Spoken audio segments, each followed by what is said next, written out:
Level 1. The Recreational Punter. You place the bet. $20. Home team -1.5. You've picked this team before.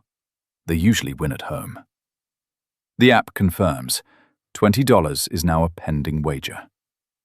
You don't track your results. Not formally. You have a general sense, wins here, losses there, but no spreadsheet, no record, nothing that would show you the actual number. That's intentional. Not consciously, but if you saw the actual number, you might stop. According to industry research, roughly 97% of all sports bettors lose money over the long run. Not because they're unintelligent, because the house takes a percentage on every transaction, typically between 4 and 10%, regardless of who wins. In financial terms, this is called a negative expected value proposition. In simpler terms, the math runs against you before the game even starts. But you're not thinking about math right now. You're watching the pre-game show. The recreational level is the largest level. It includes nearly everyone who has ever placed a bet. Casino floors are designed for this tier. The lights, the sounds, the near miss on the slot machine that feels almost like winning. All of it is engineered to keep you here. Not to keep you losing, to keep you playing. The distinction matters to them. It doesn't matter much to you. You win tonight. $42 returned on 20 wagered. The feeling is clean and immediate. You did not earn it in any conventional sense, but it arrived, and that is enough. What the system does not tell you, what no one at this level tells you, is that the house does not fear the bettor who wins occasionally. It fears the bettor who wins consistently. Those are different people. You are not yet the second kind. You watch the post-game highlights. You think about next week. You think about the team you've been following, the stats you've noticed, the patterns that seem obvious when you look at them a certain way.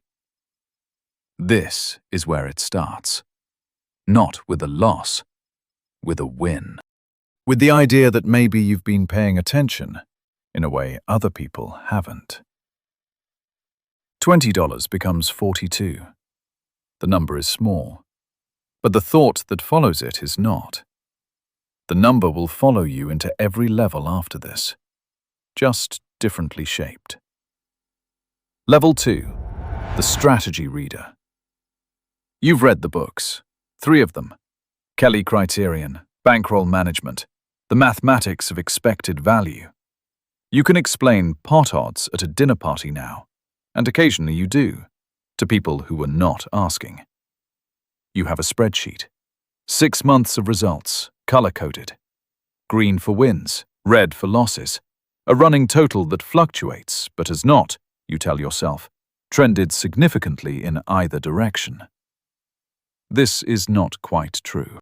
The red has been slightly more than the green. You are aware of this. You attribute it to variance. You are correct. It is variance. But variance is not temporary bad luck waiting to be resolved. Variance, at this level, is the game itself. The problem with the strategy reader is not their understanding of the concepts. The concepts are correct. Expected value is real. Bankroll management is essential. Kelly Criterion is mathematically sound. The problem is the application. At low stakes, the only stakes available to someone still learning, the rake consumes the edge. A 10% house take on every transaction requires a player to be significantly better than the market just to break even. The books do not emphasize this loudly enough. You found a forum. Other people like you. They share picks, theories, systems. Someone has a model they've been developing for 3 months. Someone else claims a 63% win rate over 80 games. You are skeptical of this last one. You have read enough to know that 80 games is not a statistically significant sample. You mention this. You are mostly ignored. You refine your approach. You focus on one sport, one market, one type of bet. You track line movement. You understand the difference between the opening line and the closing line. You know what a sharp is. At least theoretically, someone who consistently beats closing line value, which is the most reliable proxy for having a real edge. You do not consistently beat closing line value. You don't know this yet. You haven't tracked the metric long enough to see it clearly. But something is shifting. The random punter placed a bet and felt a feeling. You place a bet and feel something closer to analysis. The number on the screen means something different now. It is no longer just money. It is data. The books are right. You are just applying them to the wrong game, in the wrong way, at the wrong stakes. You don't know that yet. Level 3. The skilled part-timer. Something is different this time. You can feel it in the data. 14 months of results. Not the raw number that's noise, the closing line value. You've been tracking it for 7 months. Positive, consistently, not dramatically, not by the margins the forums claim, but steady, verifiable. And you've run the statistical tests unlikely to be chance. You have found a game. Maybe it's horse racing and an inefficiency in how the public prices heavy favorites in sprint distances. Maybe it's matched betting, exploiting promotional offers from bookmakers with enough discipline to lock in guaranteed returns. Maybe it's a specific poker variant, at stakes low enough that the competition hasn't studied seriously. The exact game is different for everyone at this level. What's the same is the discovery. There is a market, and you can beat it. The part-timer's life is not dramatic. You work your actual job during the day. In the evenings and on weekends, you run your operation. A few hours of research, a few bets placed, a few results recorded. The income is real enough to cover a car payment, a vacation, a meaningful contribution to something. Not enough to live on. Not yet. This is the sweetest level and the most dangerous. It is sweet because the results are real. You are not imagining this. You are not rationalizing a loss streak. You have a legitimate edge in a legitimate market, and you are extracting value from it consistently. Most people who try this never reach this point. It is dangerous because a 3-month positive run, even at a true EV plus of 4%, does not eliminate variance. A tournament player with a 20% return on investment, genuinely excellent, top-tier performance, will still experience downswings of 50 to 100 buy-ins before the math resolves. 50 buy-ins. At this level, that means you could do everything correctly for months and still watch your bankroll decline by half. Most people who reach level 3 decide this is evidence they're ready for level 4. They quit their job. They commit fully. They triple their stakes. The question isn't whether you can win at this level. You can. The question is whether you can survive the level where winning stops being enough. The transition from part-time to full-time does not happen because the edge gets larger. It happens because the need gets larger. That difference matters more than you currently think. Level 4. The semi-professional. You quit. The job, the salary, the health insurance, the explanation to your family that took 3 separate conversations and did not fully resolve any of them. You have 6 months of living expenses in a separate account.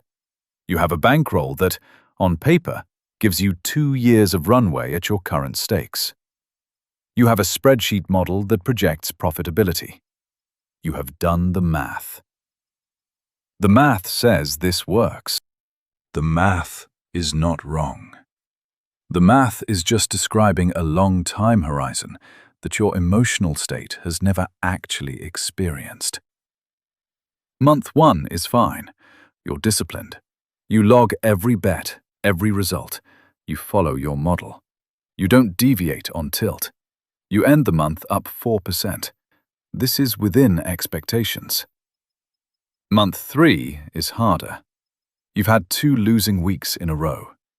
Not catastrophic, within the variance parameters of your model. But variance parameters are a concept, and a loss streak is an experience. And they are not the same thing at 3 in the morning when you're running the numbers again to find the error that isn't there. Month 7. Your bankroll is at 60%. You haven't done anything wrong. A professional tournament player running at a 20% positive expected value can still experience downswings spanning 125 buy-ins across 1,000 games. The variance is not a bug, it is part of the structure. This is also the year the IRS rule changed. Beginning in 2026, gambling losses face a 90% cap, meaning losses beyond that threshold cannot be fully deducted. According to a Forbes analysis published in April of that year, a professional bettor who generates $2 million in gross winnings and $1.9 million in gross losses, a net profit of $100,000, can face taxation on up to $200,000 in income. The system taxes the volatility, not the earnings. You are paying tax on money you did not make. You have a meeting with an accountant who specializes in gambling income. This is a category of specialist you did not know existed a year ago. He is not cheap. You tell people you work in financial analysis. This is not entirely false, but it is not the truth either, and the gap between those two things has its own cost. Month 7. 40% bankroll remaining. You haven't done anything wrong. You tell yourself this every morning. Some mornings you believe it. Level 5. The full-time professional. You have data. 18 months of continuous operation. 2 different edges in 2 different markets. The combined expected value is positive, verifiable, and you've had 2 separate people review the methodology, not the result of an error. You are in the 3%. You know this because you've calculated it. You've run the numbers on what percentage of people who bet seriously manage to sustain a positive edge over 18 months. The number is small. You are in it. This is not how it feels. It feels like a job, which it is. The romanticized version, the high-stakes moment, the read across the table, the audacious call, is not your daily experience. Your daily experience is research. Spreadsheets, model updates, line monitoring, 3 bookmakers whose interfaces you can navigate in under 90 seconds each, because time matters when a line moves. According to the ESPN investigation, published in 2024, once a sportsbook identifies a bettor as sharp, meaning consistently capable of beating closing line value, accounts may be limited quickly and without explanation. The limit is not a reduction. It is a transformation. An account that accepted $10,000 bets becomes an account that accepts $40. The math on your edge doesn't change. The ability to deploy capital against it does. Your first limit arrives on a Tuesday. No call. No explanation. An email notifying you that your maximum bet has been adjusted. The new maximum is $40. You open a second account, then a third. You are careful. Different payment methods, different IP addresses, different patterns of behavior. This buys time. Weeks, sometimes months. But the sportsbook sees patterns that you don't. They've been doing this longer than you. Eventually, they see you. The IRS complication compounds the problem. In a year where your gross winnings are 400,000 and your gross losses are 360,000, a net profit of 40,000, you now face tax liability on more than that figure, because the 90% cap does not fully recognize your losses. You are paying tax at a rate that assumes you made more than you did. The professional's life at this level is not glamorous. It is a discipline problem, a tax problem, and an access problem, all compounding simultaneously. But the edge is real. That is the one thing the numbers confirm every morning when you open the spreadsheet. The number is real. There are just fewer places left to use it. Level 6. The sharp bettor. You have runners now. 2 people who place bets on your behalf. Not because you can't operate accounts yourself, because your name, not your legal name, but the pattern your behavior creates, is on a list. Multiple lists, shared between sportsbooks that are legally separate but informationally connected. The sharp bettor does not have a glamorous life. The sharp bettor has a logistics problem. On a given Sunday, you have identified 14 edges across 8 different markets. The maximum bet you are permitted at any remaining sportsbook is, on average, between $12 and $100. This was, at one point, $10,000 per account. The reduction is not a policy change, it is a targeted response. To you.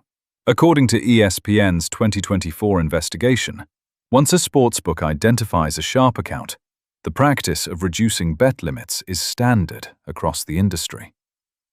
DraftKings and BetMGM have defended this before state gambling regulators, arguing they are managing risk. The Massachusetts Gaming Commission took a closer look in 2024. The pattern they found was consistent. Accounts that won were limited. Accounts that lost were not. The only legal industry in America where consistent success is grounds for service termination. You are up before 6, not because you enjoy early mornings, because lines are softer in the morning. By the time the public money arrives, the value is compressed. You work in sweatpants. You work from a home office with 4 monitors. You used to have access to 22 sportsbooks. You now have reliable access to 6. You track this in a separate column on the spreadsheet, the shrinking column. Your runners do not know each other. That is intentional.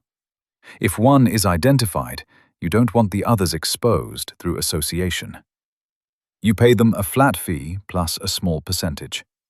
They ask no questions. This is the arrangement. You cannot talk about your work at a dinner party. Not truthfully. Financial analysis covers it technically, but requires a level of sustained ambiguity that accumulates its own fatigue. People assume a certain life. A certain glamour. You do not correct them, because the correction requires an explanation, and the explanation requires trust you haven't extended to most people you know. Your edge is the same as it was at level 5. The market has not become more efficient. The sportsbooks have simply made it harder to access that market. This is not inefficiency. This is design. The system is working exactly as intended. The number keeps shrinking. The edge stays the same. Both things are true simultaneously. Level 7. The high-stakes professional. The WSOP bracelet sits in a drawer in a Las Vegas hotel room. You've been in this hotel room, or one identical to it, for most of the past 11 months. The bracelet is real. The win is real. The life that goes with it. The one people imagine when they hear you've won a major tournament is not real at all. High-stakes professional gambling is a hotel room existence. You fly from one tournament city to another. London, Melbourne, Macau, Las Vegas. The buy-ins are between $5,000 and $25,000. Your annual income, in good years, is between 200,000 and 1 million. In bad years, it is a number you discuss with your accountant, but not with your family.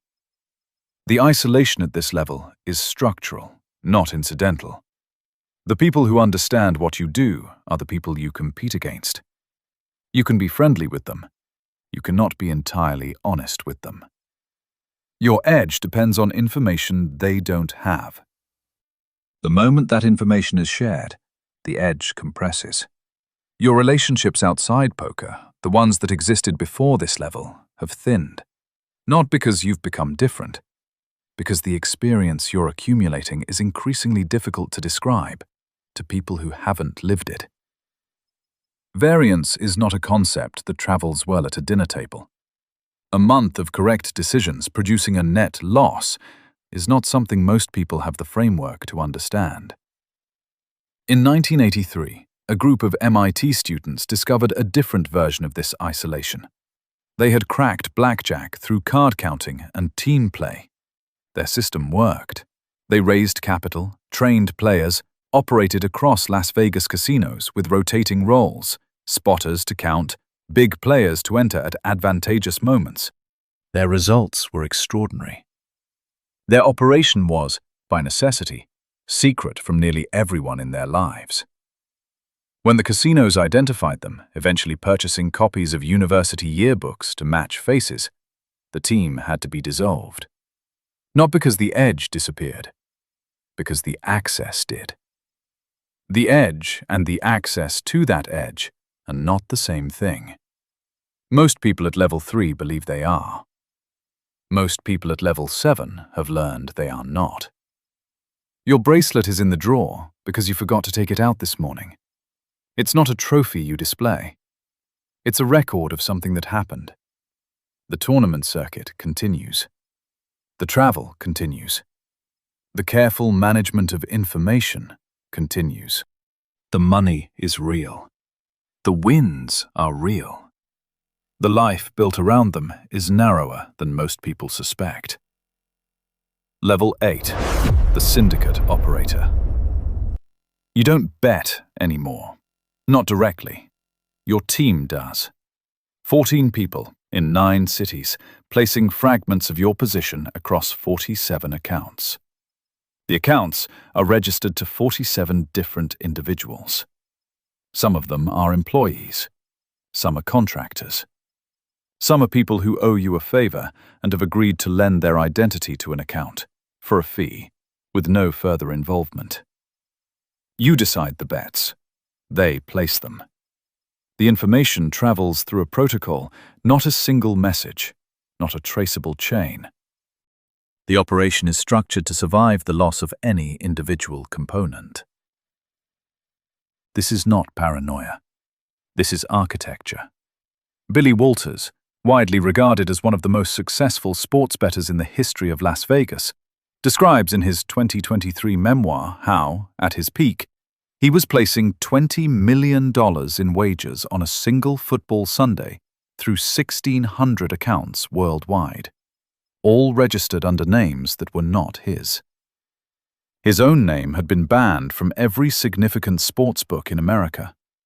The accounts were operated by a network of proxies, people he called beards, runners, and partners. According to Walters, competitors desperate to reverse engineer his methods attempted to hack his phones, go through his trash, and bribe members of his staff. He structured his operations specifically to survive these attacks. Information was compartmentalized. No single runner knew the full picture. The runner in your operation calls from a number you don't recognize. He has placed 12 bets today, under 12 different names. You will not see him until the end of the month, when he delivers the documentation in person. There is no digital record of the exchange. There are only the results, which you track under account codes, not names. Your social life has narrowed to a functional minimum. The people you spend time with are either part of the operation or entirely outside it, with no access to information about it. There is no category in between. Trust, at this level, is not a feeling. It is a liability calculation. The operation is profitable, more profitable than anything at the previous levels. The volume of capital deployed creates returns that individual accounts can never achieve. But there is a ceiling here too. The market has a finite capacity. Your bets, placed in aggregate, are large enough to begin moving the lines you're betting on. The information that gave you the edge is now, paradoxically, being partially consumed by the act of betting on it. Somewhere in this network, someone is placing a bet for you right now. You don't know which one. That's the point. Level 9. The Casino VIP. The car meets you at the airport, not a taxi. A car. Black, specific, waiting with your name on a sign held by a man in a suit who has been briefed on your preferences. He knows what you drink. He knows which tables you prefer. He knows your credit line. The suite costs $4,000 a night. You are not paying for it. This is the level that looks, from the outside, like the reward. The private access, the comped meals, the personal casino host who calls you by your first name and means it, at least in the sense that meaning can be manufactured professionally. You have arrived at a tier of hospitality that most people will never experience. What the hospitality obscures is the arithmetic. Casinos calculate what they call a theoretical loss for every significant player. The formula is specific. Your average bet, multiplied by the number of decisions per hour, multiplied by the hours you play, multiplied by the house edge for your game of choice. For a baccarat player betting $10,000 per hand, at 80 hands per hour, over 4 hours of play, at the standard house edge of 1.06%, the theoretical loss is $33,920 per session. Industry estimates suggest casinos return between 40 and 50% of that theoretical loss in the form of comps, the suite, the flights, the meals, the car. That's approximately $17,000 in hospitality for an expected extraction of $34,000. The ratio is stable. The comp system is not generosity. It is a calculated subsidy designed to ensure you remain on the property long enough for the math to run. Phil Ivey discovered the precise edge of this system in a different way. In 2012, he won £7.7 million across 3 sessions at Crockford's Casino in London, using a technique called edge sorting, identifying micro-imperfections on the backs of cards caused by manufacturing irregularities. The casino refused to pay. After years of litigation, a UK court ruled that while Ivey had not cheated in the conventional sense, he had taken unfair advantage of a system the casino did not sanction. The line between allowed and not allowed is not drawn at the point of cheating. It is drawn at the point where the casino stops profiting. The car is waiting. The suite is beautiful. You are not a guest. You are inventory. Level 10. The market mover. Your model is better than theirs. You know this. They know this. That is why none of them will take your bet. Not in any meaningful size. Not at any book where you are known. And you are known everywhere that matters. At this level, the bet itself becomes the problem. A position large enough to capitalize on your edge is also large enough to move the line, to shift the odds at sportsbooks across Las Vegas simultaneously, as other books adjust to the information signal your bet transmits. You are betting against a market, and the market knows you. The act of betting compresses the value of the bet. Billy Walters reached this level. His bets, placed through 1,600 accounts across multiple networks, were still large enough to be identified as his by the pattern they created. Sportsbooks shared information. The industry coordinated. A man who had spent decades building the most sophisticated betting operation in American history had, through the excellence of that operation, made it impossible to operate at full scale. According to his own account, by the end of his career, a meaningful portion of his time was spent managing the logistics of access rather than the analysis of opportunity. The edge was there. The ability to act on the edge, at the scale that edge deserved, was not. You open your betting application. $40,000 on the spread. You have 17 accounts remaining that are not fully limited. First account, maximum bet $80. Second, $120. Third, account suspended, no explanation. You work through the list. You place the bet in fragments, across 16 platforms, in amounts between $50 and $200. By the time you finish placing, 11 minutes have elapsed. The line has moved 4 cents. The edge you identified, a genuine, model-confirmed edge, has been partially consumed by the time it took to access the market. The number is 16 platforms, 11 minutes. 4 cents of movement, $40,000 you couldn't fully deploy. At level 1, you placed $20, and the system was completely indifferent to your existence. At level 10, the system is so aware of your existence that it has rearranged itself to prevent you from acting. Both are forms of containment. You have won, by almost every measure that matters. You are the best at what you do. You cannot find anyone left to do it with. This is what the top looks like. At level 1, you place $20 on the home team. The odds are indifferent to you. The system does not know you exist. At level 10, a single position from you moves markets. The system has restructured itself around your existence. Every limit, every account suspension, every coordinated database, all of it is, in some form, a response to you. Both of you are playing the same game. Neither of you is free.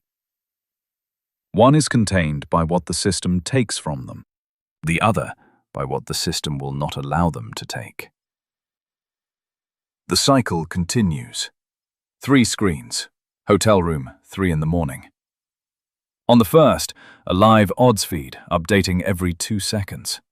On the second, a spreadsheet tracking 47 accounts across 16 countries. On the third, a notification from a sportsbook. Your maximum bet has been reduced to $12. This is what winning looks like at level 6. There are 10 levels in professional gambling. By level 10, you will be the best player in the world, and there will be nowhere left to play. This is not a story about luck.